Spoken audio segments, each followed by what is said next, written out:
Assalamualaikum warahmatullahi wabarakatuh. Halo teman-teman, perkenalkan nama saya Putri Nabila Ramadan. Saya dari KPI 4 dengan NIM 21220239. Pada kesempatan kali ini, izinkan saya untuk membuat video yaitu berkenan dengan UAS Ulumul Quran. Nah, dengan judul Syurut Al-Mufassir wa Adabuhu, atau bisa disebut juga syarat-syarat dan adab sebagai seorang mufasir. Nah, sebelumnya apa teman-teman tahu pengertian dari mufasir itu? Nah, mufasir itu pengertiannya adalah dikutip dari jurnal Umron. Menurut Al-Harbi, mufasir adalah kepribadian seseorang yang dalam pikirannya, perasaannya, dan tingkah lakunya memiliki kemampuan tinggi sehingga dapat mencapai hakikat maksud dari Allah Subhanahu wa Ta'ala pada Al-Quran yang sesuai dengan kaedah-kaedah mufasir yang telah ditentukan. Syarat apa saja yang harus kita lakukan agar kita bisa menjadi mufasir yang telah ditentukan oleh banyak orang? Menurut Mana Khalil Al-Qattan, yaitu akhlak yang mulia, akhlak yang baik. Nah, terus bersih dari hawa nafsu. Juga menafsirkan Al-Quran dengan Al-Quran dahulu. Nah, jika penafsir Al-Quran tidak menemui di penafsiran Al-Quran, boleh beranjak ke penafsiran sunnah. Jika di penafsiran Al-Quran tidak bertemu, di penafsiran sunnah tidak bertemu, boleh beranjak ke sahabat. Juga boleh beranjak ke tabi'in. Nah, menafsirkannya itu dengan memperhatikan segala cabangnya, pokok-pokok ilmu yang berkaitan. Yang keempat, ada pemahaman yang cermat sehingga dapat memperkuat secara makna dan dapat menyimpulkan makna dari Al-Quran tersebut.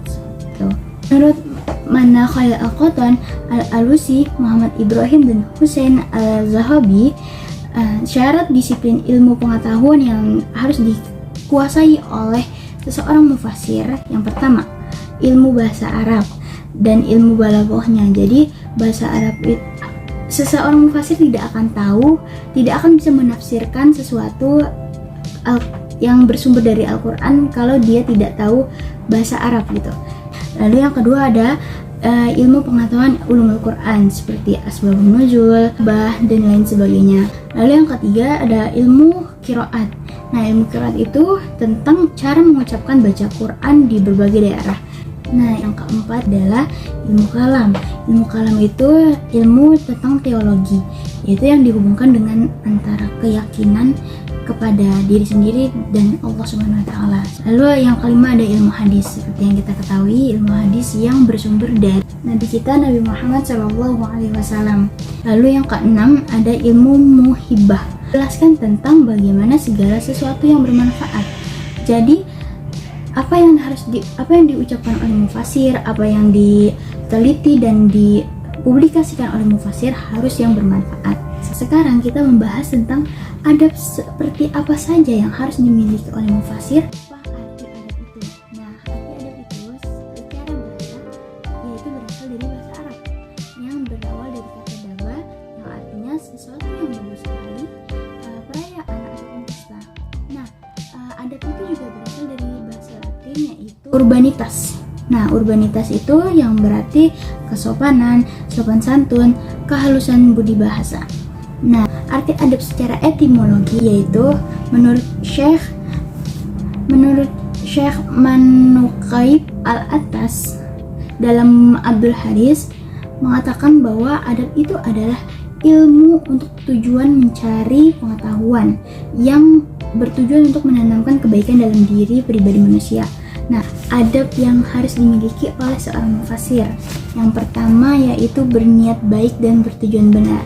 Dua, ada berakhlak baik, taat dan beramal, berjiwa mulia, serta jujur dalam penafsiran, tawadhu dan lemah lembut. Lalu yang ketiga, vokal dalam menyampaikan kebenaran. Nah, terus yang keempat, berpenampilan baik karena berwibawa dan terhormat. Dan selanjutnya, mendahulukan orang yang lebih utama daripada dirinya, yang lebih tua, yang lebih banyak pengalamannya, seperti itu. Terakhir, mempersiapkan dan menempuh langkah-langkah penafsiran sebaik-baik mungkin. Hal-hal apa saja nih yang dihindari dari seorang mufasir? Nah, yang pertama, memaksakan diri mengetahui makna yang dikehendaki oleh Allah Subhanahu wa taala sebagai suatu ayat yang menurut ia tidak memenuhi syarat. Lalu yang kedua ada menafsirkan Al-Quran dengan hawa nafsu dan sikap ihtisan, itu menilai sesuatu berdasarkan sudut pandang. Ada menafsirkan suatu ayat dengan menggunakan hanya satu mazhab. Yang selanjutnya menghindari sumber-sumber palsu hadis. Lalu yang terakhir menafsirkan Al-Quran yang tidak dilakukan oleh dalil dan memutuskan bahwa itu adalah makna yang dimaksud Al-Quran tersebut gitu. Nah, itu adalah syarat dan adab bagaimana kita akan menjadi seorang mufasir. Nah, mohon maaf ya teman-teman bila ada salah pengertian atau salah dalam pengucapan kata maupun perilaku yang baik disengaja maupun tidak disengaja.